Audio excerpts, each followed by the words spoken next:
got no. Yeah. All right. Maybe your bad check. We're So going to this- look and see what is a bad check, which Yeah, you would never It know. looks good. It looks good.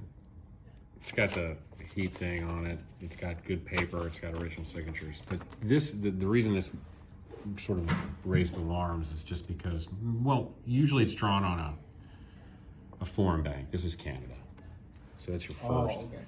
So why would the people coming here get a certified check from Canada? And the other one is too.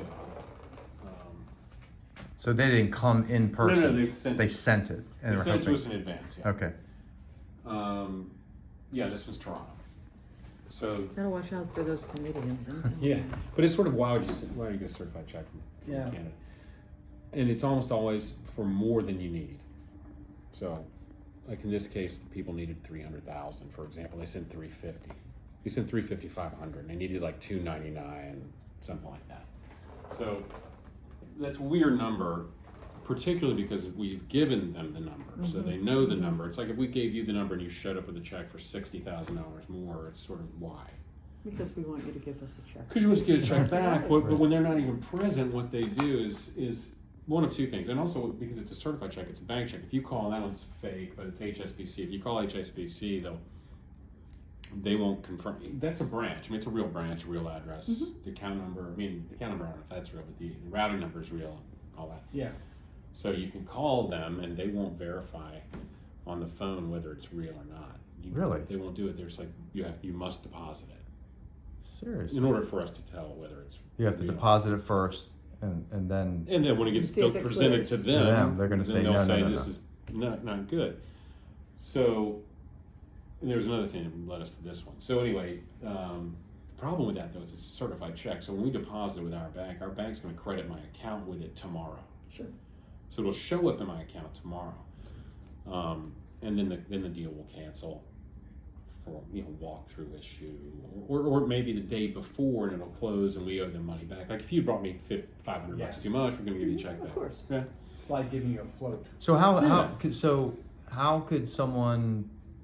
I mean, this is happening where people do accept them, and Yeah, they accept the them, property they- transfers, or let's just say it wasn't a property, but somebody had Well, you could have it two ways. You could have one where they just cancel the deal altogether. It was never Right. even real, yeah. right? So they've given me money, and I've got the money in my account. Well, let me finish. So it'll hit my account within 24 hours because it is a certified bank check. Right. But it will be rejected. The problem is because it's an international check, it won't be rejected for 4 days or so.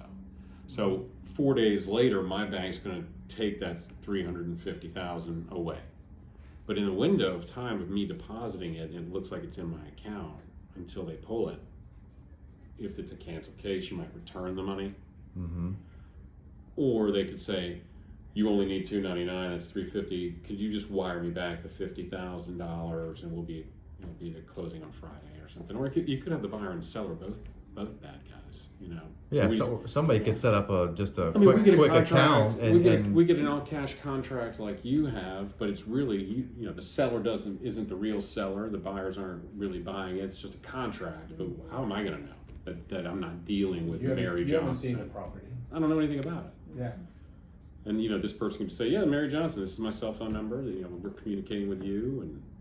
And until you get here and give me your IDs, I don't know who I'm really talking to. Sure. So that can happen. Wow. But so that's the time frame on it is the real. So when you get more money, it's a foreign bank. And this one was even better. We sort of thought it was, because of those reasons, thought it was sort of bogus. And I called them up and I told them that we had a problem with it. Couldn't read it or whatever. Our bank couldn't read the numbers. Like our scanner wouldn't take it. And they said, we'll send another one. So then it's not real because it's not like you can just cancel a certified check. A certified check is they take the money from your account, Right. and then the bank issues the check, right? So the money's left your account. So if you're willing to just issue another one without any concern for the fact you got a certified, right. You already got that one out there. Yeah. Just wire it to us. yeah, just No, I don't think I can do that. Report them to the FBI. No. Nah. I mean, the people that are sending it to us, I don't even know how we could help them. It's coming to us from a FedEx account, and Yeah. But sometimes we get bad wire instructions all the the time, and we have reported those folks. We haven't reported the people. What we've done is we've contacted the bank that where the bad wire instructions were. So if you're a bad guy and you tell me to wire the funds to this account with Truist or something, I'm just picking them randomly, and you give me an account number. The account number and routing number stuff are legitimate. It's just not going to the person it's supposed to be going to. So we have contacted Truist and said, this is what it looks like. You might want to take a look at it. We had one bad guy on the phone, and I said, you need to call us to confirm when you've received it. I was just, whatever. We were kind of messing with him. And he goes, what number do I call? And I said to Chris, my business partner, I have this guy on mute. Chris comes in and gives me the FBI fraud prevention or whatever phone number. So that's the phone number we gave this guy. Yeah. So hopefully he called it, like, FBI tip line. Right. Yeah, exactly. Yeah. That's hilarious. But we've called the banks and said this has happened before, but we don't. We used to, in the old days, you'd get a little nervous because there would be reports in the news that they found $5 million worth of counterfeit checks in Austin, Texas, or Arlington, Virginia, or whatever, as part of some raid. And that always gave me the heebie-jeebies because that just means there's bad paper money out there.